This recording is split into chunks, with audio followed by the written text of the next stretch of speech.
Good morning, sis. Good morning, Sister Good Hunter. morning, good morning, good morning. How are So you? good to see you. Hugs, hugs, hugs. Hugs, hugs. You know, I had my hip replacement. Oh, go girl. But you see? And you thought they were crazy when you said, okay, Mrs. Ludd or Beth, let us go walking. And you went, I beg your pardon, under your breath, because that's what you had to do. No. And in fact, I was telling them the whole time, hey, Sister Hunter. I was telling them the whole time, like, I'm out the same day. I'm not staying in the hospital. That's it. Sure. Gone. And they were like, okay. And the only reason I had to stay overnight is because I think I went into like surgery at like 1 o'clock. So I was like his last surgery late. of the day. Yeah. So I guess they told me, I don't remember. When they came in to walk me, put me on the walker, I was like, yeah, I could do this. And I was half asleep. But see, you had all of your pre-op teaching as well. Subconsciously.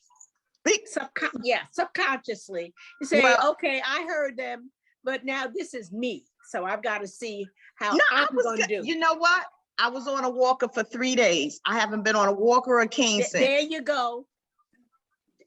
When I went to Kessler outpatient, they said, well, Miss Clark, where's your cane? I go, for backup, I have one in the car, but I don't need it. I don't need it. And I can use if Yvonne is on, she'll go, that's MIP. Well, and I still have it in the car just in case there's something that I need to like steady myself to go over some stones or whatever. But thank goodness this is 2022, not 1922. Well, let me tell you, God is good. He went in from the front. He did an anterior. So my incision is in the front of my leg. Okay. So he didn't have to cut any muscles. So I'm ready. I could kick high. Okay.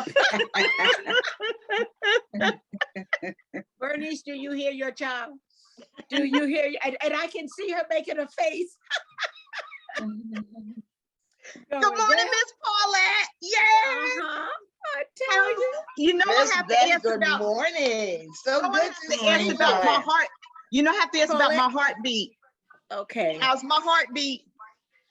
I'm waiting for him to come in from work right now. But he's all good. right.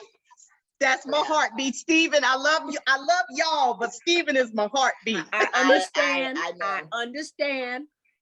Oh my goodness. You don't know how much I miss you all. You just don't have a we miss Come you. on back. There's still room here.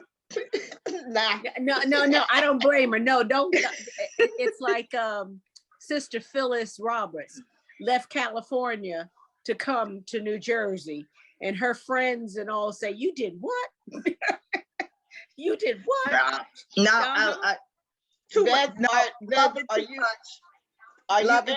you anywhere near Debbie? Yeah, I saw Debbie Tuesday. We went to lunch. I'm okay. 10 minutes from Debbie. Okay. Really? Yeah, 10 minutes from Debbie. I'm 15 minutes from the airport. I'm 15 minutes from the strip. So any of y'all want to come visit, and that includes you, Sister Hunter. Y'all, anybody you want to come visit, y'all just call. And I've had people do that. I've had people call me. I'm like, I just landed. I'm like, okay, what we gonna do? We gonna do lunch. What we gonna do? So, open invitation. Thank you. Okay. And I just want you to know, anybody come this way, and then I find out they didn't call me when they got back home. Oh, they're in trouble. Y'all in trouble. Okay.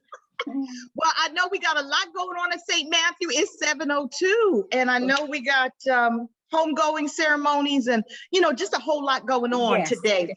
So I want the past week. Yeah, look, the past pandemic, because Pastor got y'all involved. Okay. So, couple things I wanted to ask you. Number one, has anybody signed up for the Faithful Families? I did. Good. Okay. I don't know Anybody? what it is, but I Good. did. You know what? It was something, it's a good thing to do. And it was something that we were trying to get even set up before I left. Okay. Because I wanted y'all to have like a support system. And basically what it is with the SNAP program, which, as we know, was food stamps. Okay. Oh, okay. That program, they had gotten grants to do virtual programs. Okay. Okay. So they're going to be giving you some really great practical information. And that's what I'm excited about. Okay. All right. So you're going to have some amazing information. I'm not sure whether you can still sign up. I suspect because it's Zoom, okay, that you can still sign up. But if you haven't signed up for the Faithful Families, it's something I would recommend that you do. Okay. Glad I did it.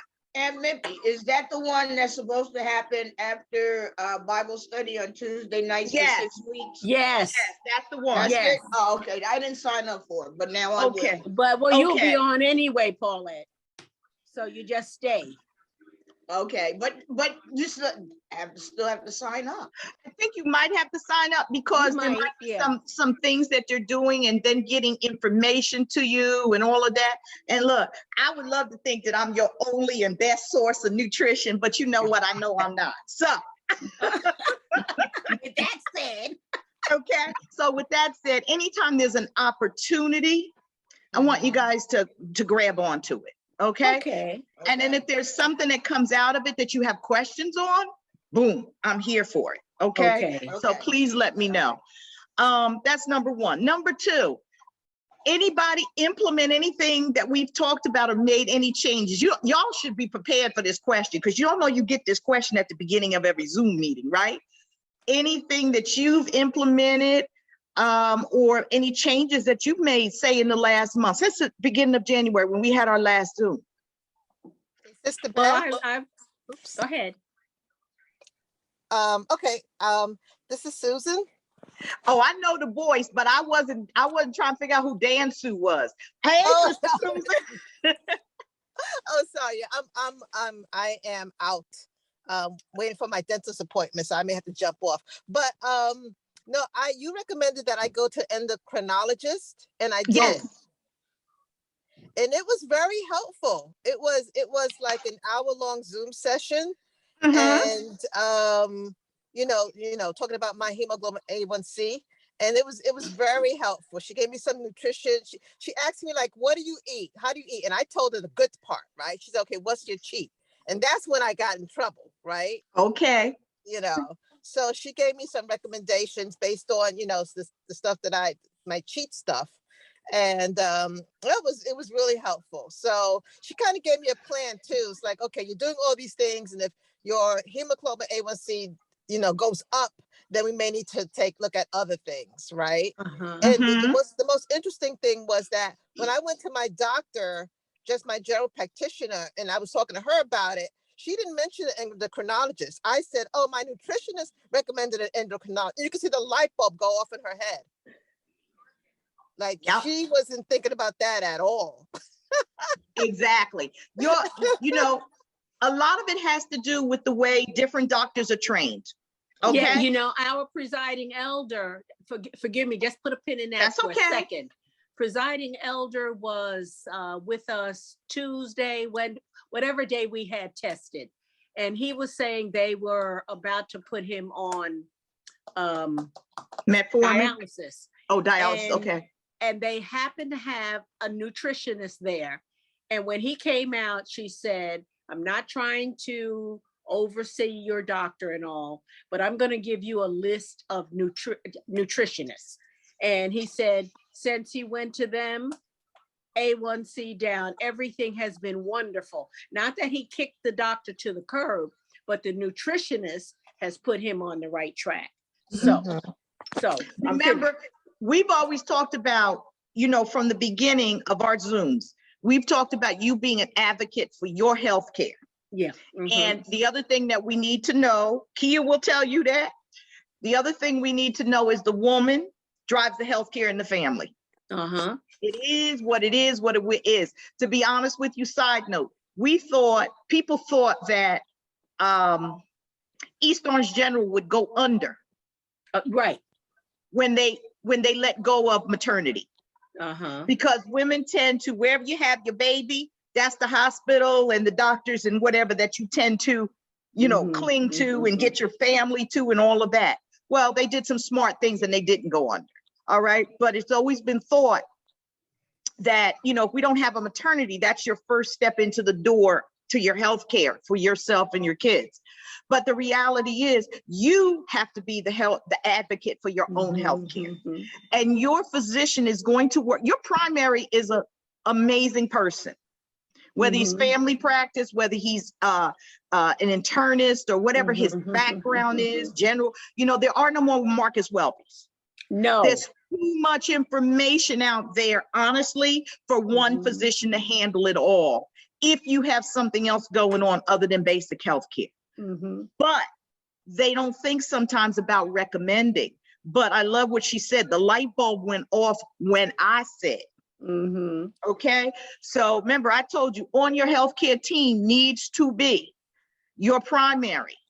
But if you got something else going on, you probably need to see a specialist, because your primary probably got 3 hours of nutrition, 3 credit hours of nutrition in all of medical school.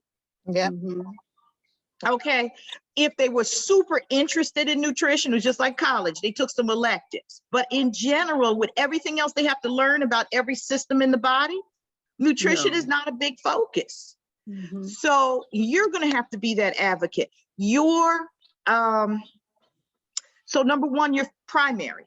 Number two, if you have, say, diabetes or your A1C is going up or arthritis or whatever, seek out a specialist. It's not going to hurt. Right. You need to have a nutritionist. And when I say a nutritionist, I really mean an RD on your team. Yeah. All right. And why? Because your insurance pays for an RD. All right. Okay. If that person has gone through the process, your insurance, they can bill your insurance and and that's important. Everybody wants to get paid. Okay. The other person you have to have on your team is a pharmacist. If you're taking anything other than a multivitamin, you need to have a pharmacist on your team. So now hear my heart. Good RX is a good thing. Anytime we can save some money, that's a beautiful situation. Make sure. All right. But CVS's system doesn't talk to Walgreens system, doesn't talk to Walmart system, doesn't talk to Kroger system. All right. So you need to know that if we're going to rely on plans like that, I need to go with inflation, I'm not knocking it. Don't get me wrong. We need to go where we can get the cheapest price for the medications. However, please make sure that you have one primary pharmacy. And don't hesitate. Every pharmacy got a consultation window. Every pharmacy you can lean your head through and say, I want to talk to the pharmacist. Please let your pharmacist know what medications you're taking. Oh, they should. All right. If you're not filling them. And then there's pharmacists, we have mail order. We have all kinds of ways to get prescriptions, but you need to have one primary person that you're talking to. Because sometimes even over-the-counter medications can interfere, or foods can interfere with your drugs. Okay. So please, the other thing is when you go to your doctor, take a list. Take a list. Please take a list of all your medications. Camera is a beautiful thing now. Beautiful thing. Take a picture of the label of all your bottles, including your over-the-counter meds.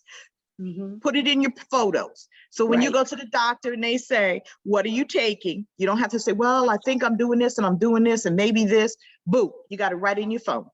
And they should have it too. Written down is the best. But look, sometimes we keep meaning to do it, or we don't. Mine's in the phone. Right. Or we don't update it, or the dose goes up and we forget to change it. So if you like Miss Paulette and you're very organized, I'm not. Okay. Take a picture. Take a picture. I'm just giving you some kind of tips. But those are people you need to have on your healthcare team. All right. So that's there. What I wanted to talk to you about today is, you know, it's something, a lot of times what I decided I'm gonna talk about, sorry about the light, I can pull down the shade if it bothers you, but a lot of times what I think about, there's things that just jump to my heart and I'm like, that's what I'm gonna talk about today. Mhm. So one of the things that I came across, you know, when I went, I'm sad to say it, but oh my gosh, when I went to school over 40 years ago for nutrition, this is why you have to keep up with your credits. When I went to school over 40 years ago, we just thought that what the gut did was digest food. That was your purpose. No. Okay.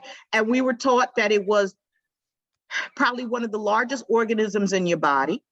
And if you were to take your gut and actually unroll it, it's miles. I mean, you'd be amazed from mouth to anus, how long your gut is.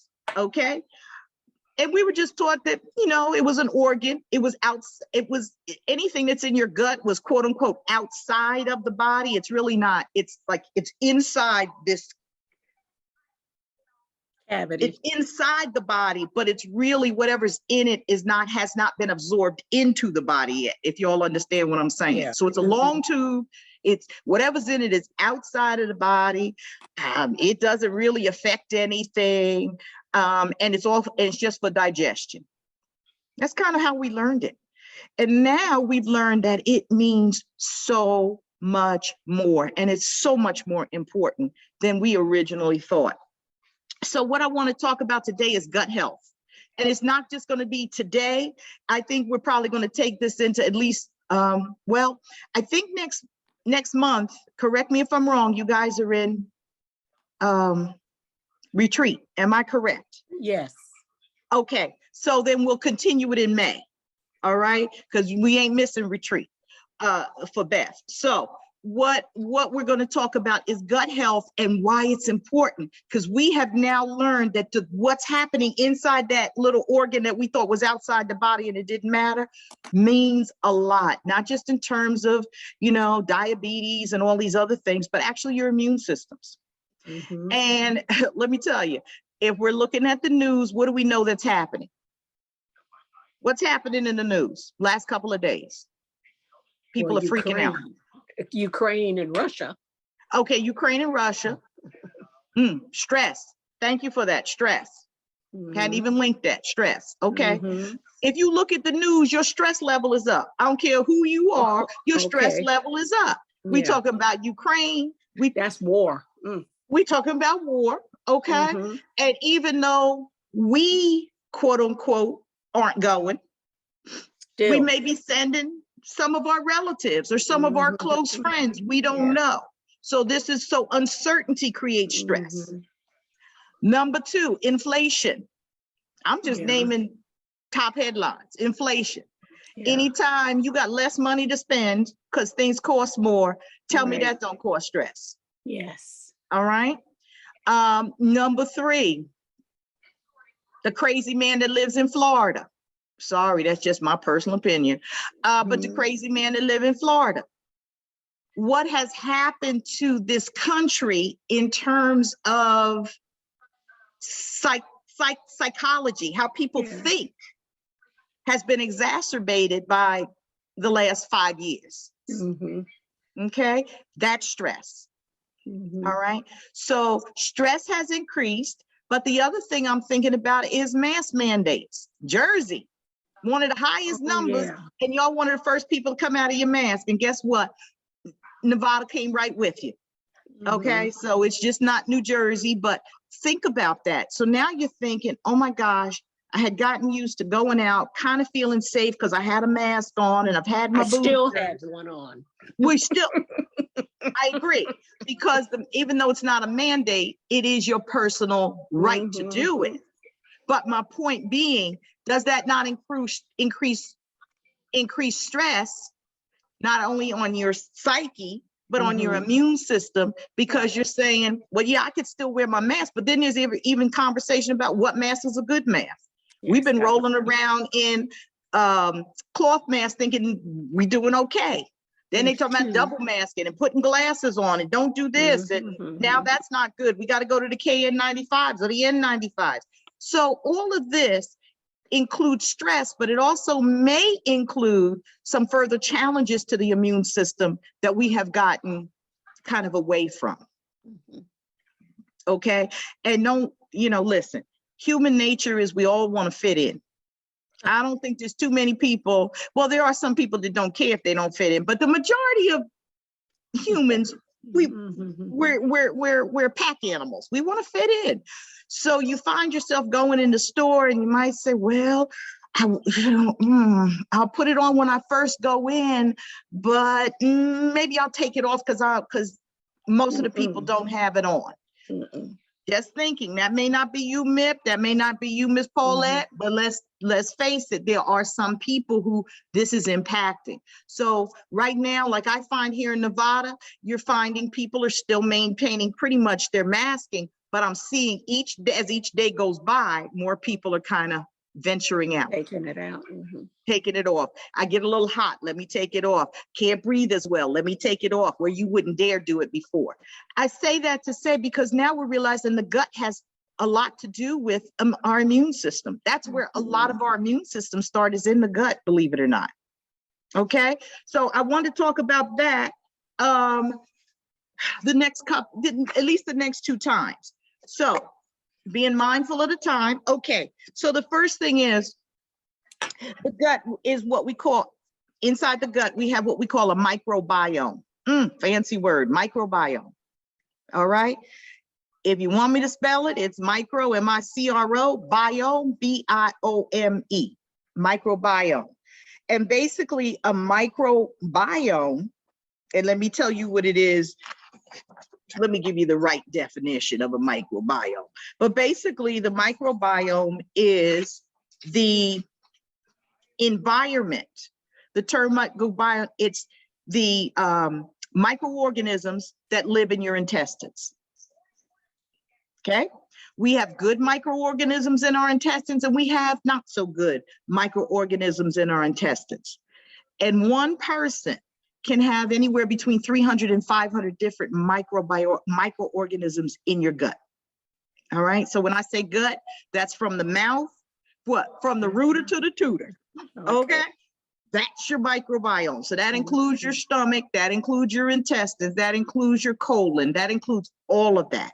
Oh, and by the way, colonoscopy. Everybody on here needs to be doing colonoscopies. The recommendation has decreased. Hold on, let me turn this. Let me put the.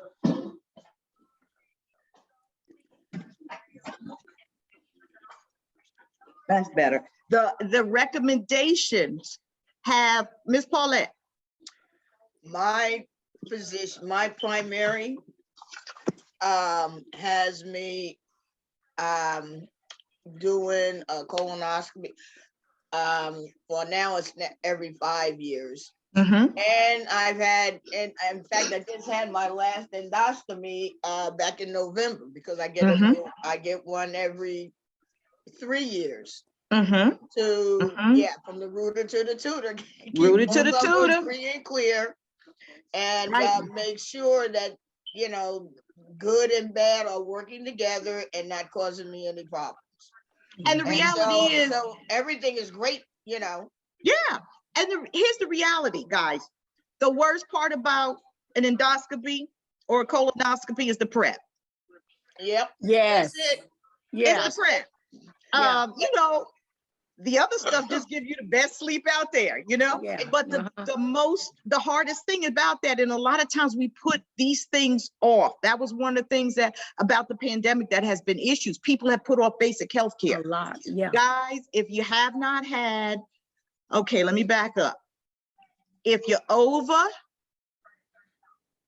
reached the 5th decade, all right, you should be having a colonoscopy every 5 years. That's the recommendation. Unless you are at high risk, somebody very close in your family, familial, somebody has had, colon cancer. Okay, so somebody, brothers, sisters, mother, father, close family relations, if they've had history of colon cancer. If when they do your colonoscopy, they find a lot of polyps, those are little bulges in your gut. Okay. If you have, say, diverticulitis or colitis, ulcerative colitis, anything like that, the doctor may recommend a colonoscopy more often. That's another person over 50 need to be on our healthcare team, even though we might see them only once every 5 years. Colonoscopy, and if they recommend that, endoscopy. Who do we know was very famous, died young from cancer? Bozeman. Chadwick Boseman. Okay, so now because of him and others, they're now recommending starting at 45. So they've moved the age down to 45.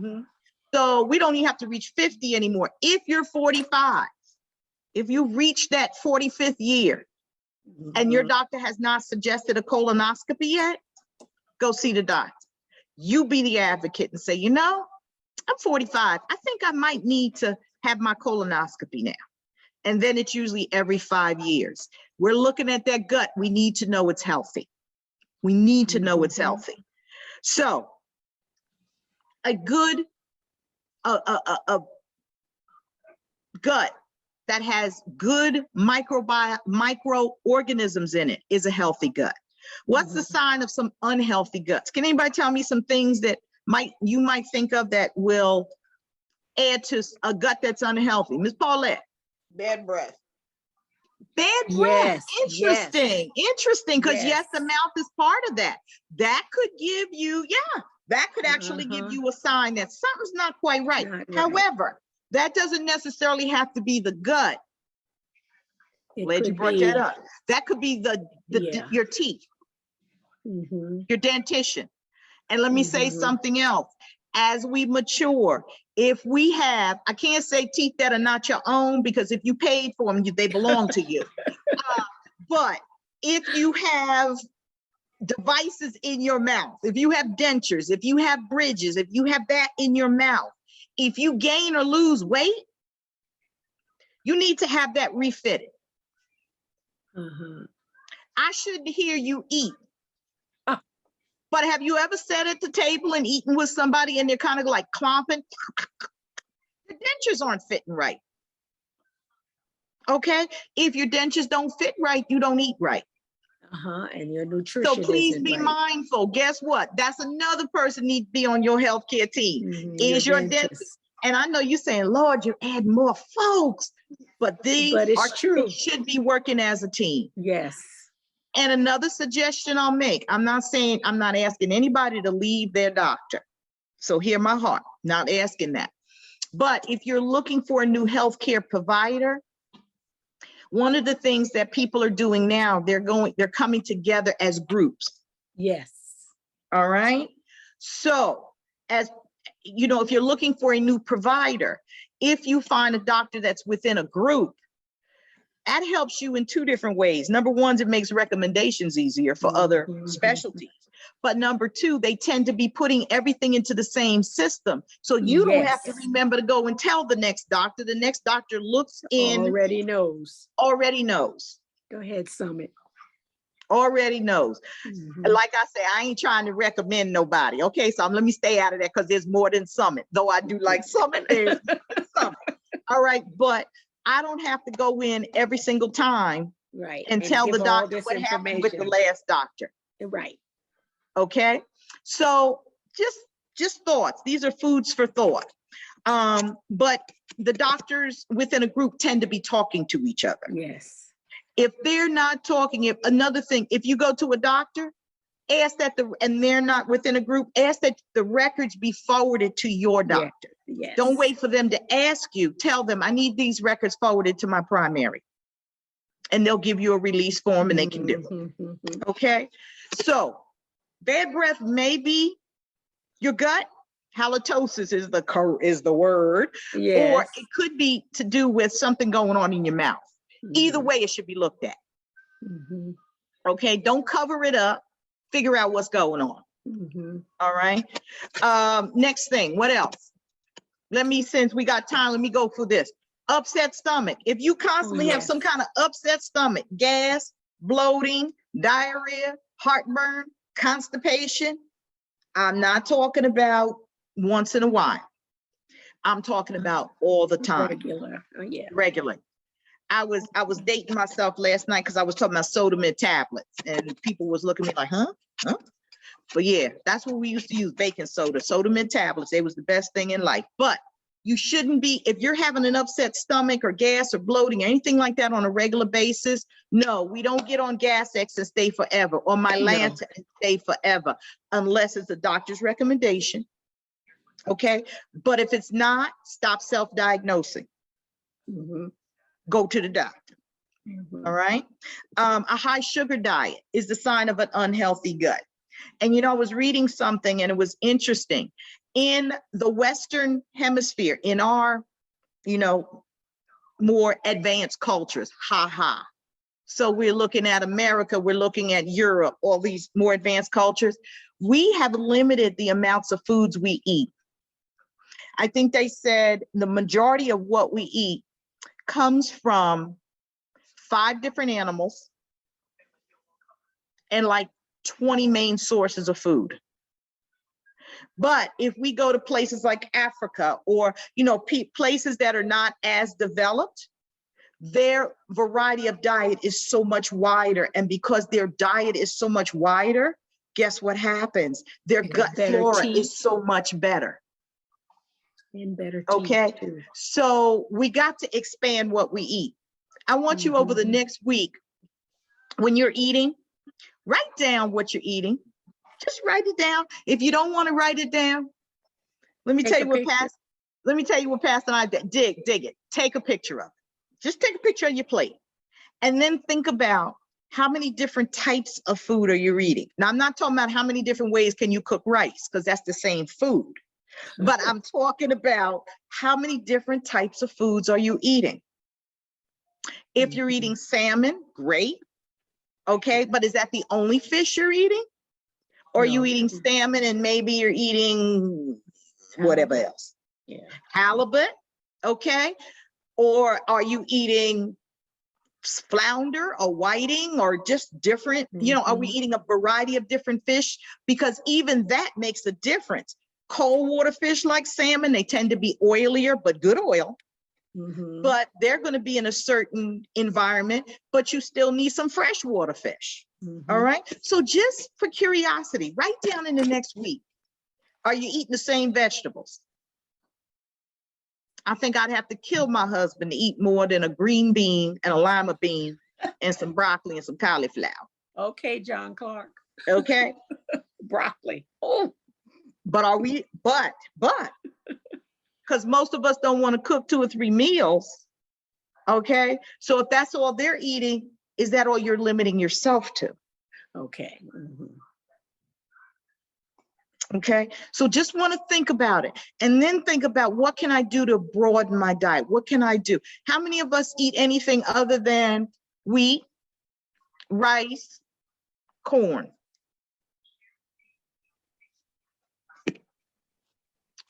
Sister Shirley, started to say Reverend Shirley. You're muted. You're muted. You're muted, babe.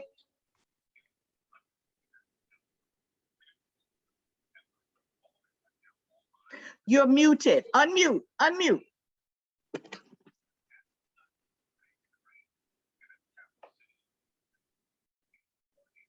Okay, there you go. Eggplant. Eggplant. Okay, so that's a vegetable that maybe not a lot of people eat. I mean, we know what it is, but do we actually cook it? What were you gonna say, Sister Hunter? I saw you. Squash. Squash. Oh, Okay, like so y'all are giving me new vegetables. Interesting. Because what I said to you was rice, wheat, corn. So I think the corn threw you off. Was thinking about corn as a grain. So we're talking about grains. Oh, okay. Okay, so tell me a grain that you're eating other than rice, wheat, corn. Is barley considered? Barley's considered a grain. Yep. You eat barley? Yes. Oats. Okay, great. Sister Shirley. Oats. Oats. Yes. Great. Perfect. Okay, so we're up to 4, 5 Grains. What other grains? that you eat. Don't make up any grains. I'm talking about the ones you actually No, eat. I actually eat. No, I know, but I'm looking at Mippy because I know she's trying to think what's a grain. No, I'm not eating it. That's Mhm. why I'm saying, what could I Yeah. eat? Yeah. Mhm. So we Now, got John couscous. likes potatoes, but Lord, if I die, make sure he has some broccoli and a baked potato. That's Okay, all he but wants to eat. potatoes, Potato. though it's a starch, is a vegetable. Hmm. It's not a grain. Okay, Mhm. so I don't eat it. let's every think time. about that. So usually, barley is even an unusual one for most people. I like Uh-huh. For most people, that's not something most of us eat, which is other than what barley soup, barley soup or something. Yeah. But Mhm. think about it, it's a good grain. But think about barley. How many of us really truly, you got couscous, you have rye, you have quinoa, you have farro, there's a lot more grains out there than what we're used to eating. Mhm. Mhm. Okay, I said rye, right? Okay, so, and that's just to name a few that you may be familiar with. So what I want you to really begin to think about is, how can I expand my diet? Because the more different foods we eat, the more bacteria, different kinds of bacteria in our gut, the Mhm. healthier we become, believe it or not. All right, so a high sugar diet, most of us in this country, we're doing processed foods. All right. High amounts of sugar cause an imbalance. When you crave foods, what do you normally crave? Somebody Sugar. talked about women. Who went? Sister Susan, you talked about, what does she call it? Your cravings? Oh, Your cheat foods. my cheat. Your cheat foods. Your my cheat foods. Yeah. What's your cheat food? So because of she said pancakes, Uh-huh. because of my, because it's high carb, and Uh-huh. grits, which I love. She said you should probably not be eating, and lobster. Okay, so Because those are I your have high cheat cholesterol. foods. Those Yeah. are your cheat I foods. like lobster. Yeah. I do too, girl, please. So why did she say not to have lobster? Well, I don't have The my cholesterol is not cholesterol. high. My husband's is, Mhm. and there's a lot of cholesterol Yeah. in lobster. But we have good cholesterol and bad cholesterol. So which one is lobster? Bad. I'm gonna look that up. It's there. Most shellfish. Well, here's Right, but- here's what you got to remember. We have good cholesterol, we have bad cholesterol, but you're also looking at total cholesterol. Mm-hmm. All right. So if we have somebody who has a high cholesterol concern, then you don't want to really be doing a lot with high cholesterol foods. Mm-hmm. Now, Miss Susan happens to be a little different probably than the rest of us. I'm gonna talk about you, girl. A little different than the rest of us, because most of us are not eating lobster as a cheat food. You know what I mean? Yeah. When You know they're what I on mean? sale, like this week. Okay, ShopRite they're had 'em. all say in one year, Miss Shirley, how many times you eat lobster? Every time it's on sale, like this Every week time it's and on sale. last week. Okay. Yes. Okay, that's a cheat food Like for you get, and it's only 4-ounce lobster tails, 2 for Okay. $13.98. Then we would probably consider that a cheat food for you and Susan. Really? Okay. I'm Yeah. looking up lobster. Everybody else, how many times you have lobster in a year? About Lobster. 3. 3. I prefer crab. Okay. Lobster is I'm too saying- now chewy this for is- me. I like crab. This is not, I do too. This is not making any kind of judgment. Uh-huh. What I'm saying to you is cheat foods like Susan, Miss Susan, these are foods that we eat on a regular or fairly often. You know. Lobster, I think of, for me personally, it's a food that it's a special time food. Yeah. Special. Me I too. only eat it.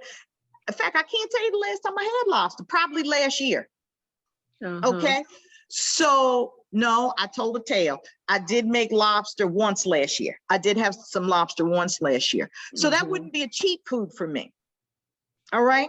But Mhm. everybody's cheat foods are different. And I love the way she did that. Tell me what your cheat food is. Okay. Mhm. For a lot of people, a cheat food is something I don't have to cook. It's easy to get. All your cheat foods had to be cooked, which is good because it makes you think a little quicker. But A I little more. wasn't. So there's a Luke's lobster truck. So every Thursday, the Luke's lobster truck would be somewhere here in Jersey, and me and my husband would go there and get the lobster. I wasn't even making it. We were going to Luke's Lobster Truck and Okay. getting the delicious, like, lobster rolls. Okay, so Miss Okay. Shirley's question is, let me read her mind. Where's Luke's Lobster so she can find him? No, I'm just So, teasing. no, I just Googled lobster cholesterol. It says a 3-ounce serving of lobster has about 20 milligrams of cholesterol, which accounts for about 60% of your daily value. Lobster is slightly above average where cholesterol is concerned, but this type has no significant impact on your blood cholesterol levels. Maybe. Amen. That's what I why was we told. So I said, let me look this up again. What, And what, then but it what was, says, are shrimp and lobster high in cholesterol? This is the question. The answer is lobster contains more cholesterol than shrimp.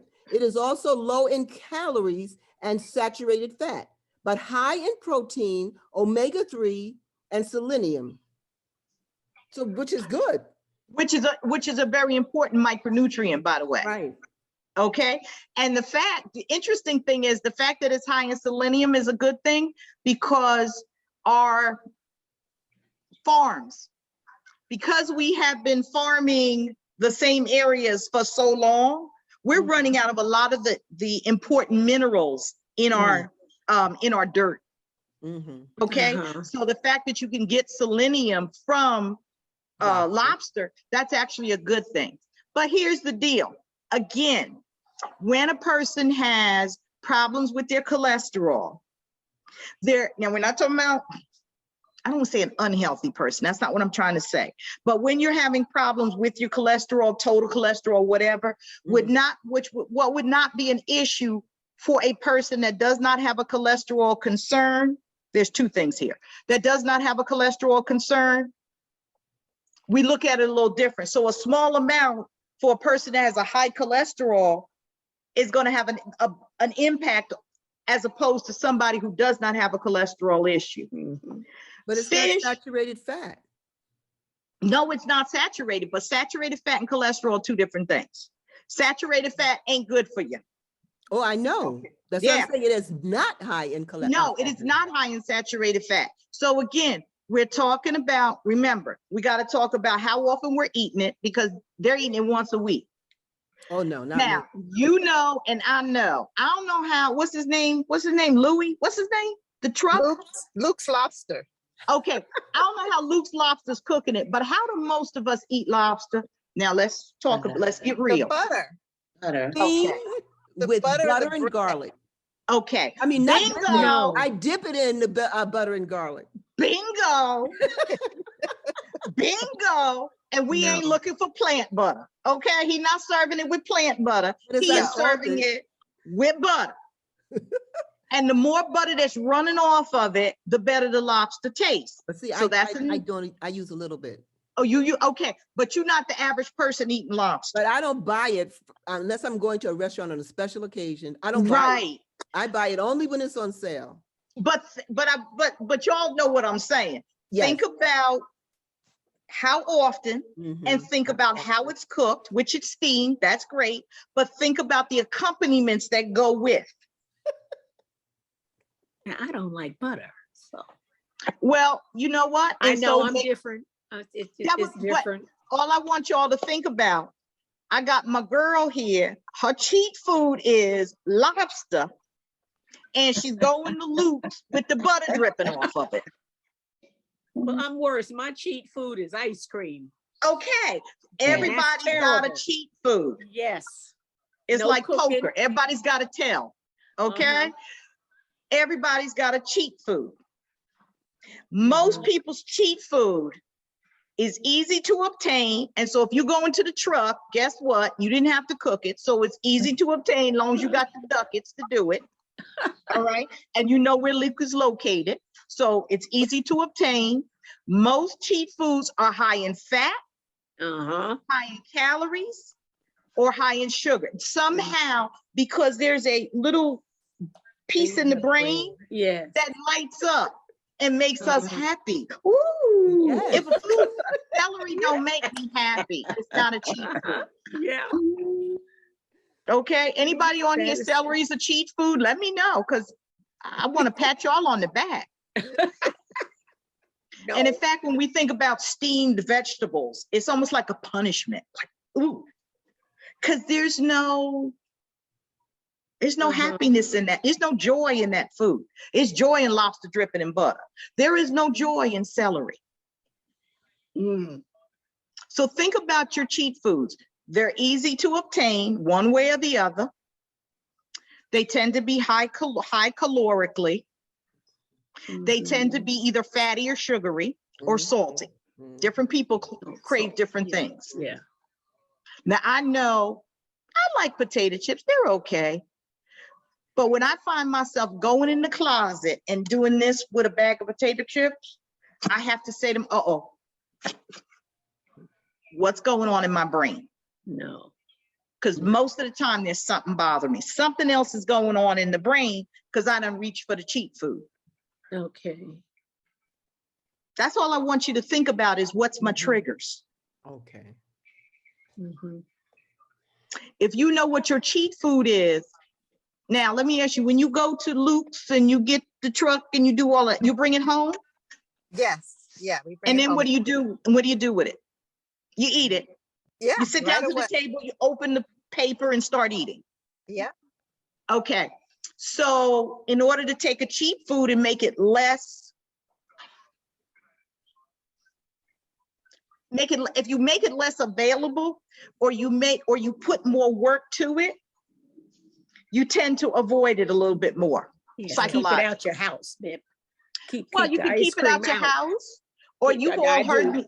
You've all heard me say this before. Tell yourself you have to set the table and sit down to a fully set table before you eat it. I'm gonna eat a candy bar, but I'm gonna set my table and put my knife, my fork, my spoon, my cup, Oh, my God, plate. she's gonna think I'm crazy. Okay. They may think you're crazy, but your brain is also gonna say, is it worth this amount of work? Okay. If it is worth that amount of work and you really want it, you'll do it. Okay. If it's not, it'll make you think twice. So the next time Set the y'all go to table. Luke's, I want y'all to come home and set the table, Set the table. do all of that. See if Okay. you don't think twice about Luke's. Ms. Wanda, I see your light going off. Me? Cheap foods usually mean anything your body is craving. Yes, it could. Yes. Not all the time, but this is, when I say cheat foods, it's your go-to. Like I may crave, what was I craving the other day? Something I was craving. Oh, I'm craving a spare rib right now. But that's not a cheat food per se, No. because I'm just, Got a taste. okay, I got a taste for a spare rib. But if I was having a taste for spare ribs every time somebody got on my nerves, that would be a cheat food. Okay. Ms. Okay. Wanda, I saw your hand. Your light up. Did you have a question? No, well, the only thing, I have allergies to hard shell seafood. Okay. So I can't eat lobster or any of that, the hard shell. Uh-huh. But I'm good with soft shell, like shrimp. Okay. Yeah. Okay. Okay. So now when you say hard shell, you can't eat a lobster, Correct. but you can eat a shrimp, Yes. and you can eat Great. clams. Yes. Okay. Okay. All right. That's unusual. I'll just say this. That's a little bit unusual. It's a good Yeah. thing. You get a little more variety. There's three different kinds of seafood. So one is what we call a crustacean. Mhm. Okay. The crustacean is your lobster, your crab, your shrimp. They all kind of fall in the same category. A lot of times when we have an allergy, we would have an allergy to that group. Mhm. Mhm. Then we have a molluscan. Anybody want to tell me what falls in the mollusk group? The clams, the mussels. There you go. Mhm. Clams, mussels, scallops, anything that has a Scallops, yeah. shell like this. Right. Mhm. All right. And then the third category is your finfish. Mhm. Okay. Your third category is your finfish. So I'm glad you're not allergic to the rest of the stuff, because again, it gives you more variety. Oh, girl, when we get to talking, I love y'all so much. All right. So Yeah, let me me give you these top things about an unhealthy gut. And I want you to think about your gut. I want you to think about your gut over the next couple of weeks. Number one, I want you to think about how much variety you have in your diet. If you find that you're eating the same 4 vegetables, then what I want you to do is try a new vegetable. Please try a new vegetable. Twice a month. I'm not even going to ask you for once a week. Twice a month, a new vegetable that you haven't had in a while. Okay. Or you've never had. My favorite, Brussels sprouts. Woo-hoo! I love Brussels sprouts. Me Love too. Thank you, Haven't had 'em. ladies. Thank you, Yes. ladies. And the rest of y'all turn up your nose at my Brussels sprouts. I ain't talking to y'all. I think Beth, I think it's a Maryland, Virginia thing. Is Because that I what it grew is? up on them. Uh-huh. All right. But I So want you to your try mama something. raised you on them, right? Thank you. No, nobody in my family likes them, so it's more for me. So what I want you to do is think about something that you have not had before or that you haven't had in a long time. And I want you to incorporate that in your diet, a vegetable or a fruit. I'll even take a fruit. Brussels or fruit. Okay. I want you to think about how many different types of food you're eating. That's important. Now, another sign of an unhealthy gut. Let me get through these. Weight changes, unintentional weight changes. That could be weight gain or weight loss that you didn't plan or that you don't. Now, we know if we go on vacation, we eat anything we want. We go to Epcot, we would eat our way through Epcot. You're gonna have a weight gain, most people. That's a weight change, but that's a planned weight change. We know that. We can explain it. But if you're having weight loss or weight gain and we can't explain it, we're not on Weight Watchers or we didn't go on vacation, that could be the sign of an unhealthy gut. Oh, and by the way, sugar, a new word you're hearing a lot of, it's inflammation. A high sugar diet causes inflammation. So if our joints is not behaving and not acting right, or we're having other things going on, that inflammation, that could be one of the things. Sleep disturbance or fatigue. Oh, fatigue. Fatigue. I'm tired all the time. I just can't, no matter how much rest I get, I just can't get it together here. That could be the sign of your gut's unhealthy because it's not absorbing the nutrition that it needs. I'm tired. Okay.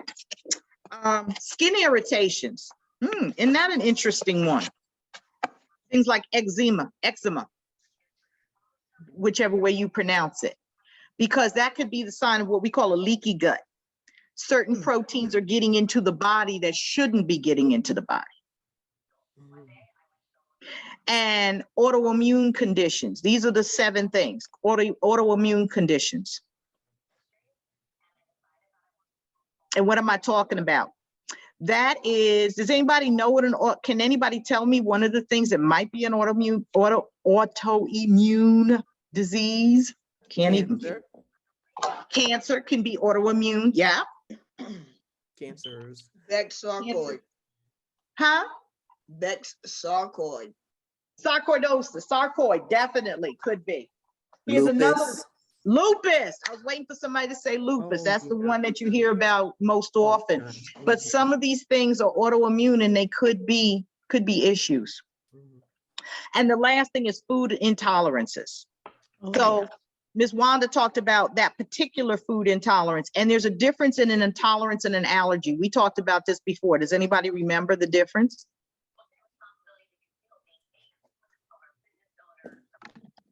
Okay, it got quiet. All right, an allergy, you're allergic to the protein in the food. So I suggest, Ms. Wanda, you probably have an intolerance to lobster as opposed to an allergy, okay? You don't tolerate it right, and it usually impacts an intolerance, an allergy is you're allergic to the protein, and you usually get an all over kind of reaction. So you may get hives, it has something to do with multiple systems in the body. So you could get hives, you could get an upset stomach, you could get, the word escapes me, I'll come back to it, hold on. Oh, you could get, like your chest is feeling tight. Okay, tightness in the chest, heart beating too fast, because it's a protein, it's affecting the whole system. All right. Anaphylaxis. Anaphylaxis, You right. don't want to go to hospital. Wedding, you don't want to go there. All right. So if it's something that's causing, and usually the first time or the second time that you're exposed, you might just feel a little off kilter or something's not quite right. Don't keep trying yourself, okay? Because it can get worse. But an intolerance is usually related to the GI system. So you'll eat it and you don't feel good. Like you'll get the bloating or you'll get the gas or you'll get the diarrhea, but you're not getting those other symptoms. All right. That's usually the difference that's the difference in an intolerance. An allergy is the immune system and intolerance is the gut. All right. So real quick, a couple of things we can do to lower to help with your gut health. And this is outside of food right now. We're not going into specific foods.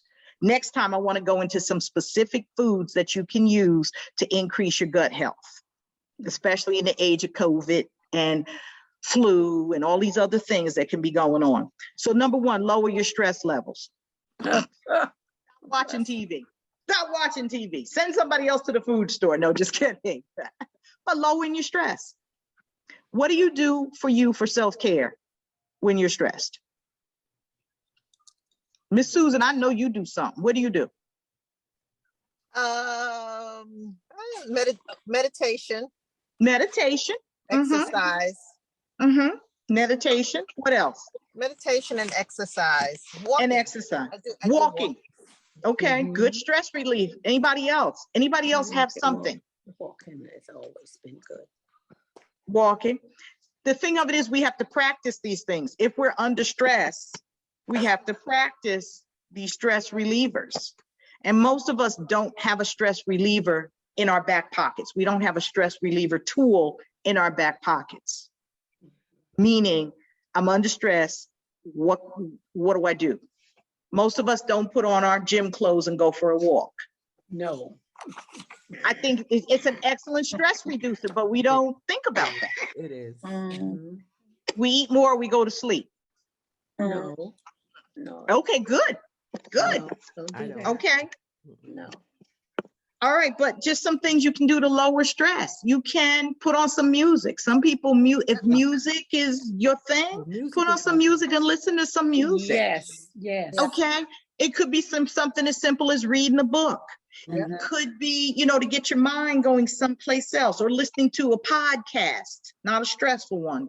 I like books on tape. Excuse me. I know I'm old. They don't come on tape no more, but books on YouTube. I like somebody to read to me. All right. That reduces my stress. That takes us to another Audible. I have an Audible subscription.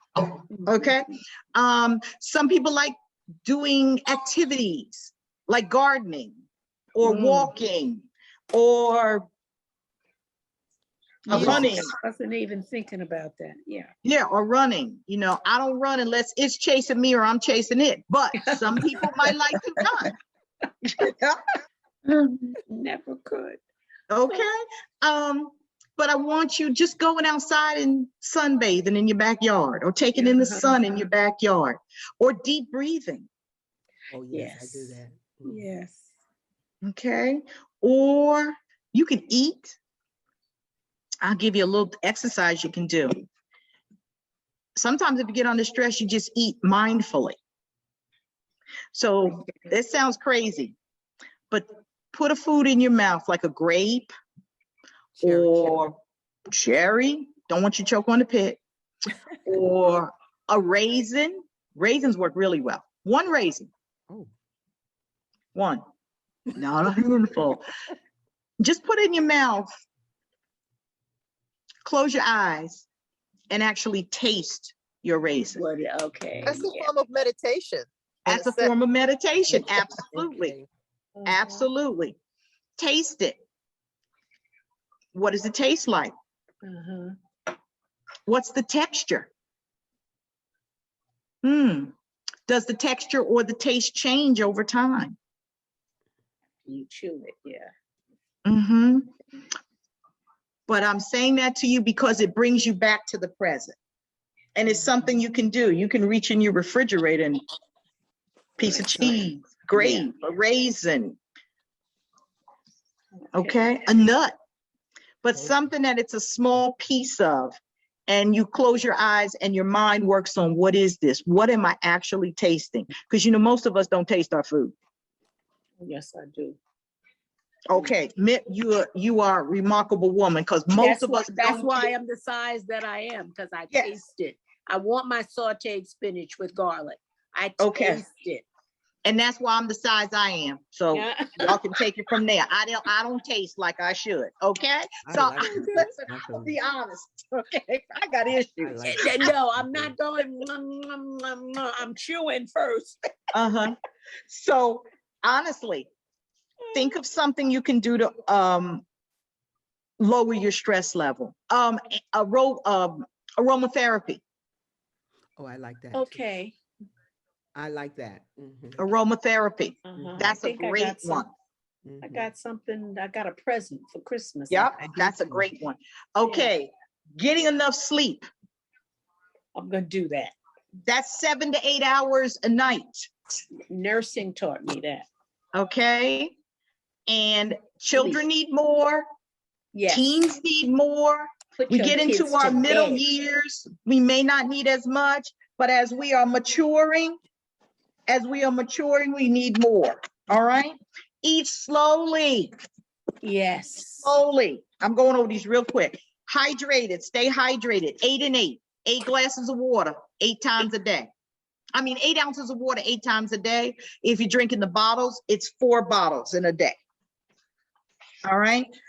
Taking a prebiotic or a probiotic. Do you take that every day? Pre and pro, yeah. No, I take a probiotic. I've not. Probiotic. Okay. Okay, let me tell What you is real a prebiotic? What is a Okay, let me tell you prebiotic? real quick about a prebiotic, and then next time we'll go into where we can find them.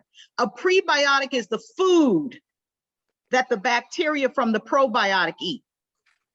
Hmm. So the prebiotic is the food, the probiotic is the bacteria. And we'll talk about that more next time too. And then making sure, like Miss Wanda, you're not eating anything that causes you an intolerance. If you know you're intolerant to it, leave it Leave it alone. I alone. do that. Okay. I like to do Yeah, that. Bev. Okay. And the last thing, Bev. yes, yeah. Who's talking to me? Quick question. It's Ariel. Quick question. Oh, hey, So baby. like, I know you said you would do like the difference at a later date, but would that be like acidophilus? Acidophilus would be your probiotic. Okay, so like the pills. So like the pills Yeah. that you get like in the dietary section of the Yes, the but you store? can also get a prebiotic in a pill form. Okay. Okay, but the prebiotic is the food that the bacteria eat. Gotcha. Okay, so acidophilus, lactobacillus acidophilus is Mhm. the bacteria that we find in yogurt or fermented foods, Mhm. but they are the bacteria themselves. That's why when you buy yogurt, you want to buy the one that says active cultures. Mhm. Yeah. Okay. And then the last thing we're going to talk about next time is changing your diet, changing your diet to develop a healthier gut. Hopefully some of these things we talked about today, I want y'all to think about them for the next time and what we can do to implement some of these things. Y'all might have some ideas I don't have. So what I love about our group, it's a conversation. Yes, I love it. Okay. It is, I started to say it's 8:01. It's 11:01 for you guys. And I know some of you want to go to the funeral. Love you dearly, but you all know my number has not changed. If you need me, call me. Miss Wanda, you Okay. have my number. Miss Wanda's probably the only one that may not have my number. Do you have my number? No, I don't. I You have don't a pencil? either. Yes, I do. Oh, well, write it down. 973-462-1922. Got it now. If you need me, call me. If you lose the number, call Pastor and say, I need Beth's number. Okay. And he'll give it to you. With permission. Uh-huh. You got it. Okay, guys. See Love you. I you. won't see Thank you in you. March, but Love- I'll see you in April. Thank love you, to love you. Fred. Love to Fred and the baby, the I dog. sure enough will. Bye. Okay, Bye. sugar.